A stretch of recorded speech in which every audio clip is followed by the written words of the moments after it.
आदाब, जय हिंद। दोस्तों, एक टाइम्स टीवी पटियाला पर एक प्रोग्राम आता होता है खबर ते नज़र। हमारे दोस्त हैं हरजिंदर वालिया, बहुत अच्छे दोस्त हैं। यहाँ पंजाबी यूनिवर्सिटी में head of the department journalism में रिटायर हुए हैं। बहुत नेक, ईमानदार और सच बोलने वाले हैं। और कई बार जहाँ तक मेरे को पता लगा है, ख़ास आदमी पार्टी के जो ख़ास हैं उन्होंने उनको धमकी भी दी, थ्रेट भी किया कि आप इतना सच मत बोला करें। वो अपना प्रोग्राम करते हैं, उसका हेडिंग होता है खबर ते नज़र। तो आज हम भी खबर ते नज़र कर रहे हैं। ये अखबार ट्रिब्यून है, इंग्लिश का बहुत ही बड़ा अखबार है ये ट्रिब्यून। ये देख लीजिए ट्रिब्यून, ये ट्रिब्यून है, इंग्लिश ट्रिब्यून। इसमें ये खबर लगी है। सैमी जी को कहूँगा इसकी फ़ोटो दिखाएंगे। हेडिंग है anti graft watchdog to ride in style. Anti graft watchdog to ride in style floats tender for 7 snazzy BMWs। ये देख लीजिएगा। इसका मतलब ये है, ये फ्रंट पेज की न्यूज़ है ट्रिब्यून की, इसलिए इस पर बात करने से हमें डर नहीं है कि हम के ऊपर कोई केस हो सकता है, क्योंकि ये न्यूज़ पब्लिश हो चुकी है। पब्लिश न्यूज़ पर कमेंट कर सकते हैं। इस न्यूज़ का मतलब ये निकलता है कि जो हमारे हिंदुस्तान के लोक आयुक्त हैं, मैं नाम नहीं लूँगा, उनका नाम लेना जायज़ नहीं होता। जो लोक आयुक्त साहब है, जो लोक आयुक्त पर बैठे हैं, उनको लोक आयुक्त कहा जाता है। उन्होंने एक टेंडर फ्लोट किया है जिसमें 7 BMW कारों का टेंडर दिया है। 5 करोड़ की कॉस्ट बनती है, 5 करोड़ की। मैं फिर कह रहा हूँ 5 करोड़ की। उन्होंने ऐसा किया, किस हैसियत से किया, किसकी मंजूरी से किया, ये अखबार ने नहीं बताया, तो ना ही मेरे को कोई इल्म है। लेकिन प्रश्न चिन्ह, क्वेश्चन मार्क ज़रूर खड़े होंगे, उठेंगे, और उठने भी चाहिए। देखिए दोस्तों, हिंदुस्तान में करप्शन रोकने के कई तरीके हैं, सरकार ने इजाज़ किए हुए हैं। पहले में स्टेट विजिलेंस होती है, हर एक स्टेट में स्टेट की विजिलेंस होती है। वो अलग बात है कि विजिलेंस खुद करप्शन ही करती है, करप्शन के अलावा कुछ नहीं करती। 100% सच बोल रहा हूँ मैं। हमारे एक करम फरमा थे, अब नहीं रहे, अल्लाह को प्यारे हो गए। वो डायरेक्टर विजिलेंस थे, मोहम्मद इजहार आलम साहब। वो कहा, तब 17 सेक्टर में ऑफिस था, सीढ़ियाँ चढ़ के जाना पड़ता था। वो कहा करते थे मेरे को, नरेश, एक बार जो ये सीढ़ियाँ चढ़ के ऊपर आ गया, वो वापस ज़िंदा नीचे नहीं उतर सकता। यहाँ सारे भेड़िए बैठे हैं, गिद्दें बैठी हैं। यही हिंदुस्तान की 28 स्टेट्स में हर एक स्टेट विजिलेंस का यही हाल है। इससे ज़्यादा मैं किसी विजिलेंस के ऊपर कोई कमेंट करना नहीं चाहता। उसके बाद सेंटर में CBI है, ED है, इंफॉर्मेशन कमीशन है। इंफॉर्मेशन चीफ कमिश्नर होता है और कमिश्नर्स होते हैं। वो सब करप्शन को रोकने के लिए बैठाए गए हैं। फिर लोक आयुक्त बनाया है।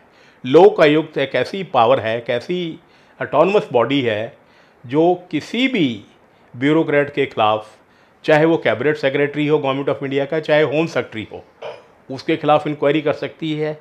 और किसी भी सेंटर के वज़ीर के ख़िलाफ़ वो इंक्वायरी कर सकती है। शायद प्राइम मिनिस्टर उसकी एम्बिट से बाहर है, शायद। बहुत बड़ी पावर है सर। सवाल ये होता है कि इतनी बॉडीज़ बनी हैं करप्शन को रोकने के लिए, करप्शन का क्या हाल है? मैं जवाब दूं तो अच्छा नहीं लगूंगा, है ना? तो अच्छी बात नहीं होगी, क्योंकि इस देश में करप्शन के अलावा है ही कुछ नहीं। जितनी बॉडीज़ ज़्यादा बनी है उतनी करप्शन बढ़ी है। तो ये मेरा जवाब भी है, मुख्तसर सा जवाब है। फिर इन साहब की तरफ आते हैं, इन्होंने 5 करोड़ का टेंडर दे दिया।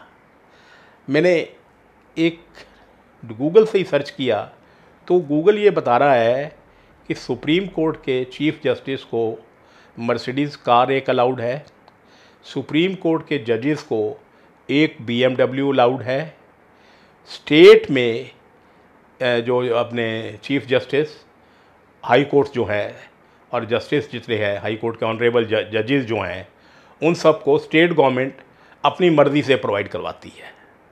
वहाँ कोई फिक्स नॉर्म नहीं है अभी तक। लोकपाल को भी एट पार विद द जज ऑफ द सुप्रीम कोर्ट रखा गया है, इनको भी BMW ही अलाउड है। तो BMW एक तो बंदा ले सकता है, लेकिन 7 की डिमांड रेज़ करनी और टेंडर फ्लोट करना बहुत अजीब सी बात है ना। ये एक गरीब मुल्क में 5 करोड़ के टेंडर कारों पे दे देने यार, एक व्यक्ति दे रहा है, तो क्या लॉजिक क्या है इसके ऊपर। मैं रिक्वेस्ट करूंगा जो हमारा सेंटर का महकमा है डिपार्टमेंट ऑफ इनजस्टिस कह गया जस्टिस जो डिपार्टमेंट ऑफ जस्टिस है वो should come forward and give a explanation to this. उनको बताना चाहिए कि किस इख्तियार से ये टेंडर फ्लोट हुआ है।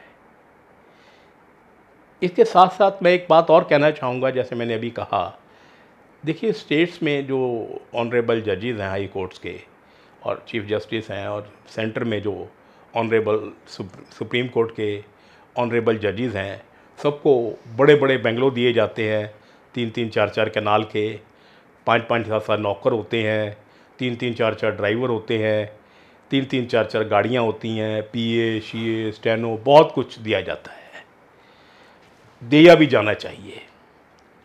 मैं इस पर कमेंट नहीं करूंगा कि जुडिशरी कैसे काम कर रही है, क्योंकि आज उसका इससे ताल्लुक़ नहीं है। मैं उसी पे महदूद रहूँगा, महदूद मीन उसी पे बात करूँगा, उसी पे फोकस रहूँगा। जुडिशरी कैसे करती है फिर कभी बात करेंगे। एक जज जो हाई कोर्ट का है उसको आज इतनी फैसिलिटीज़ मिल रही हैं, लेकिन उसकी पे कितनी है? पे वही 3-3.5 लाख रुपए है। उसको, उस गरीब जज को, मैं उसकी फेवर में बात कर रहा हूँ, ये पता है कि मैं यहाँ 2 साल हूँ, 3 साल हूँ, 4 साल हूँ, 5 साल हूँ। रिटायरमेंट के बाद मेरे को ना कोई सरकारी बंगलो मिलना है, ना मेरे को सरकारी नौकर मिलना है, ना मेरे को सरकारी कोई गाड़ी मिलनी है, ना सरकारी ड्राइवर मिलना है, ना सरकारी PA मिलना है। जो मेरे पास है मैंने उससे गुजारा करना है। अब ये बड़ी ध्यान से सुनने वाली बात है, जो पीरियड जहाँ वो लगा हुआ है, एक आदमी जज लगा हुआ है, ऑनरेबल जज लगा हुआ है, चाहे वो हाई कोर्ट में है चाहे सुप्रीम कोर्ट में है, ढेरों फैसिलिटीज़ हैं। आफ्टर रिटायरमेंट ज़ीरो, सिर्फ पेंशन, और मैक्सिमम पेंशन मेरे हिसाब से चीफ जस्टिस ऑफ इंडिया की 3 लाख से ऊपर नहीं हो सकती। 3 भी मैं ज़्यादा कह रहा हूँ, 3 से कम होगी, 2.5 होगी। जो आदमी 4 कनाल की कोठी में रहा हो, 15 नौकर हों, 3-4 ड्राइवर हों, 3 गाड़ियाँ हों, वो कैसे एक छोटे से अपार्टमेंट में रह सकता है? बहुत गलत है, नाइंसाफ़ी है। सरकार को 2 बातें करनी चाहिए, 2 में से एक करे। या तो जब वो सर्विस में है, जब वो जजेस हैं, जब वो काम कर रहे हैं एज ए जज, चाहे वो स्टेट पे हाई कोर्ट में है चाहे वो सुप्रीम कोर्ट में है, उनकी पे 10 लाख या 15 लाख होनी चाहिए, ताकि वो उससे कुछ पैसा बचा सके और बाद की ज़िंदगी में अच्छा टाइम निकाल सके, अपना वो स्टेटस मेंटेन कर सके। या गवर्नमेंट ऑफ इंडिया को ये एक रूल बनाना चाहिए कि जो फैसिलिटीज़ उनको सर्विस में मिल रही हैं थोड़ी कम कर दीजिए, वो उनको बाद में मिलेंगी। अगर ये दोनों चीज़ों में से एक चीज़ भी हो जाए तो हमारी जुडिशरी, जिसको पिलर ऑफ डेमोक्रेसी कहा जाता है, सो कॉल्ड, मैं सो कॉल्ड कहूँगा, मैं भी जुडिशरी पे कमेंट नहीं कर रहा, so called pillar of democracy ईमानदार रहेगी, अच्छा काम करेगी। नहीं तो जैसे एक ऑनरेबल सुप्रीम कोर्ट के जज साहब को, मैं फिर कह रहा हूँ, सुप्रीम कोर्ट के ऑनरेबल जज साहब को गवर्नमेंट की फेवर करने के लिए राज्यसभा का मेंबर बना दिया गया, या एक जज के घरों से करोड़ों रुपए का कैश निकला, तो यही होता रहेगा और ऐसा ही धुंधला इंसाफ सबको मिलता रहेगा। इसमें मैं जजेस को टोटली एग्जोनरेट करता हूँ, उन पर मैं कोई कसूर नहीं ठहराता। कसूर हमारी हुकूमत का है, कसूर हमारी रूलर का है। वो इनके स्टेटस के हिसाब से उनको पे दे या फैसिलिटीज़ दे। जय हिंद।